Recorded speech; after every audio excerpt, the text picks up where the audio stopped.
इस कारण राजा जनक ने अयोध्या नरेश को सीता के स्वयंवर में नहीं किया था आमंत्रित। राजा जनक के शासनकाल में एक व्यक्ति का विवाह हुआ।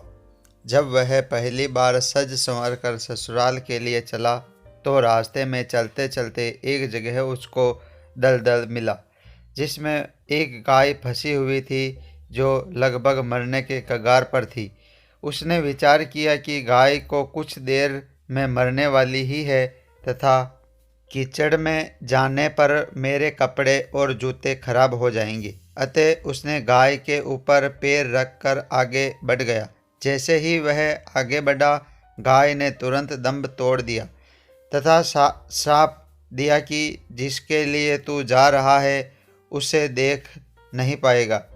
यदि देखा तो वह मृत्यु को प्राप्त हो जाएगी। वह व्यक्ति अपार दुविधा में फंस गया और गोश्राप से मुक्त होने का विचार करने लगा।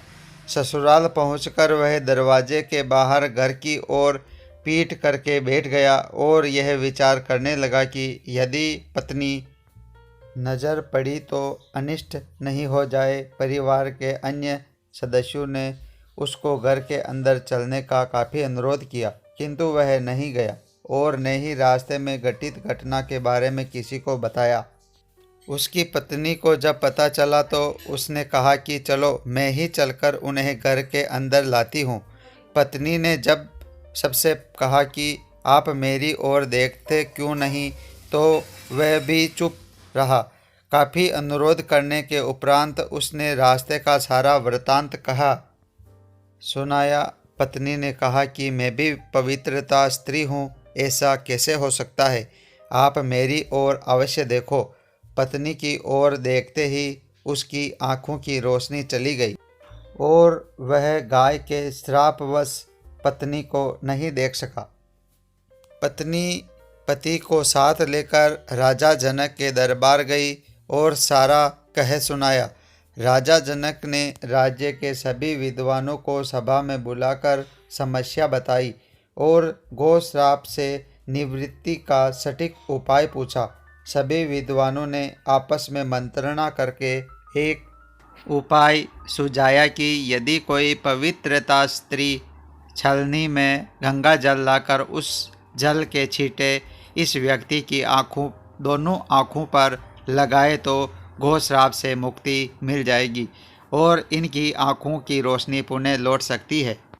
राजा ने पहले अपने महल के अंदर की रानियों सहित सभी स्त्रियों से पूछा तो राजा को सभी की पवित्रता होने में संदेह की सूचना मिली। अब तो राजा जनक चिंतित हो गए। तब उन्होंने आसपास के सभी राजाओं को सूचना भेजी कि उनके राज्य में यदि कोई पवित्रता स्त्री है तो उसे सम्मान सहित राजा जनक के दरबार में भेजा जाए। जब यह सूचना राजा दशरथ अयोध्या नरेश को मिली तो उसने पहले अपनी सभी रानियों से पूछा। प्रत्येक रानी का यही उत्तर था कि राजमहल तो क्या, आप राज्य की किसी भी महिला, यहाँ तक कि झाड़ू लगाने वाली जो कि उस समय अपने कार्यों के कारण सबसे निम्न श्रेणी की मानी जाती थी, से भी पूछोगे तो उसे भी पवित्र पाओगे।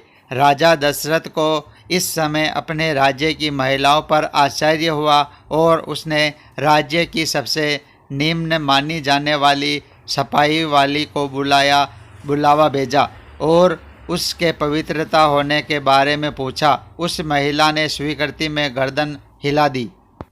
तब राजा ने यह दिखाने के लिए कि अयोध्या का राज्य सबसे उत्तम है, उस महिला को ही सम्मान के साथ जनकपुर भेज दिया। राजा जनक ने उस महिला का पूर्ण राशि ठाट बाट से सम्मान किया और उसे समस्या बताई। महिला ने कार्य करने की स्वीकृति दी।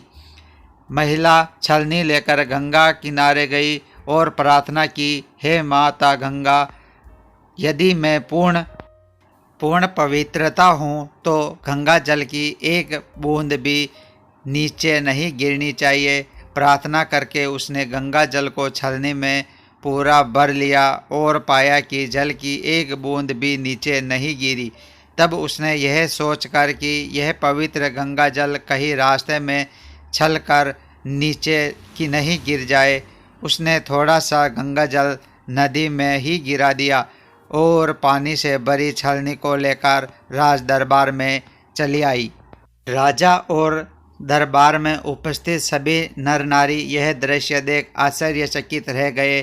तब उस महिला को ही उस व्यक्ति की आंखों पर छींटे मारने का अनुरोध किया और पूर्ण राज सम्मान देकर काफी पारितोषिक दिया। जब उस महिला ने अपने राज्य को वापस जाने की अनुमति मांगी तो राजा जनक ने अनुमति देते हुए जिज्ञासावश उस महिला से उसकी जाति के बारे में पूछा। महिला द्वारा बताए जाने पर राजा आश्चर्यचकित रह गए। सीता स्वयंवर के समय यह विचार कर कि जिस राज्य की सफाई करने वाली इतनी पवित्रता हो सकती है तो उसका पति कितना शक्तिशाली होगा। यदि राजा दशरथ ने उसी प्रकार के किसी व्यक्ति को स्वयंवर में भेज दिया तो वह तो धनुष को आसानी से संधान कर सकेगा और कहीं राजकुमारी किसी निम्न श्रेणी के व्यक्ति को न वर ले। इस वजह से राजा जनक ने अयोध्या नरेश को सीता के स्वयंवर में निमंत्रण नहीं भेजा। किंतु विधाता की लेखनी को कौन मिटा सकता है। अयोध्या के राजकुमार वन में विचरण करते हुए अपने गुरु के साथ जनकपुर पहुंच ही गए और धनुष तोड़कर श्री राम ने सीता को वर लिया।